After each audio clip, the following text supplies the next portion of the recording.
friends. This is the program Empire of Lies, where we discuss manipulation and disinformation in Russian media. America returns to 19th century style, how Russian TV explains the operation against Venezuela and global chaos. Russian state television is using the Trump administration's foreign policy initiatives as a convenient new backdrop to portray Western policy as chaotic, imperialistic, and economically desperate. The latest example is the reaction to the US-announced Operation Southern Spear, aimed against Latin American drug cartels, on the program The Great Game. For Russian audiences, this operation is not presented as a police operation or an anti-terrorist operation. On the contrary, television interprets it as a return to the logic of Monroeism. The Western Hemisphere is the America zone. Any states independent of Washington are seen as an obstacle, and Venezuela is a lucrative prize but one. Venezuela as the default target and the revival of the American sheriff image. Russian television presents an extremely simplified yet emotionally effective narrative. The US announces an operation against drug traffickers, but the real target is the world's richest oil reserves.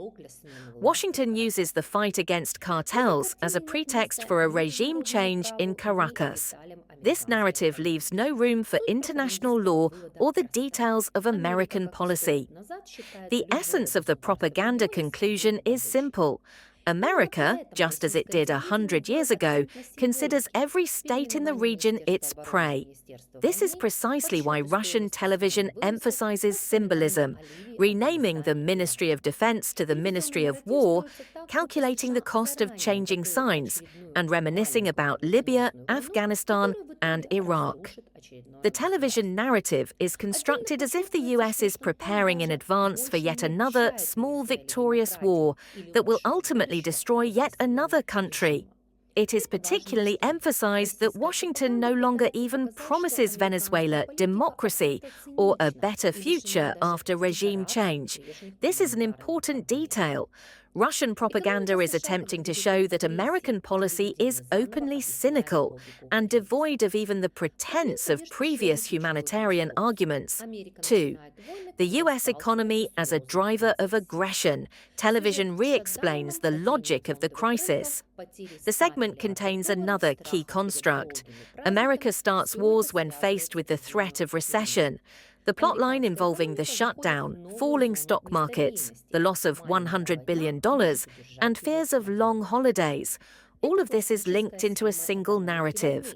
The American economy is entering a new zone of instability. A small war could keep it afloat.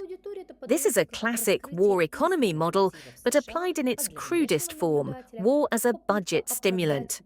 For the Russian audience, this is presented as revealing the true motives of the US, while for outside observers, it's an attempt to justify Moscow's future aggressive actions by claiming that the West wants war, and it always does.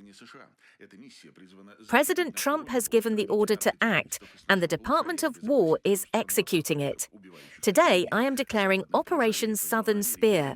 The operation will be led by US Southern Command.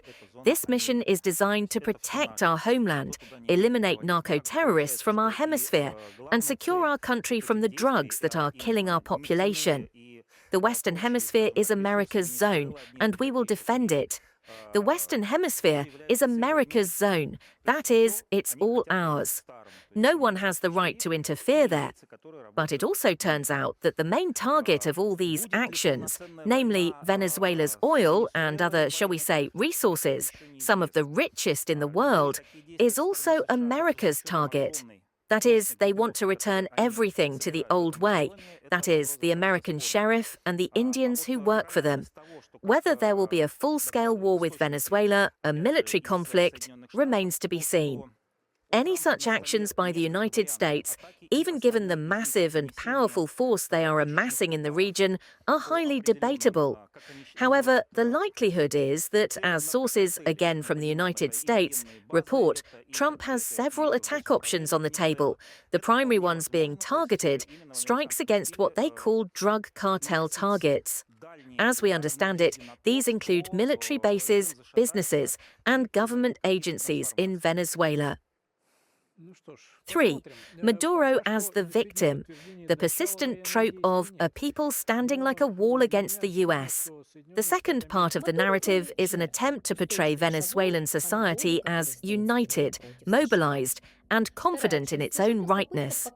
Maduro is presented as a calm leader, as a rational politician, as a man who has not forgotten Libya and Afghanistan. The meaning of the sequence is obvious. America brings chaos, Russia brings order, Maduro brings resistance. Venezuela is another front in the fight against imperialism.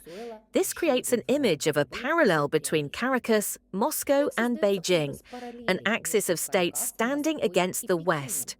4. The main point, legitimizing future attacks and justifying one's own actions. To summarize, it's important to highlight the main underlying logic. 1. America is the default aggressor. Wherever a conflict arises, Venezuela, Taiwan, Europe, the US is to blame too. If the US is preparing strikes against Venezuela, then Russia has the right to similar preemptive force in its own regions. 3. Any reaction by China or Russia is self-defense, and any action by the US is imperialism. This narrative aims to justify Russia's international isolation, convince the audience of the inevitability of confrontation, transform any Western initiative into a threat. Think, analyze, draw conclusions, and don't be fooled.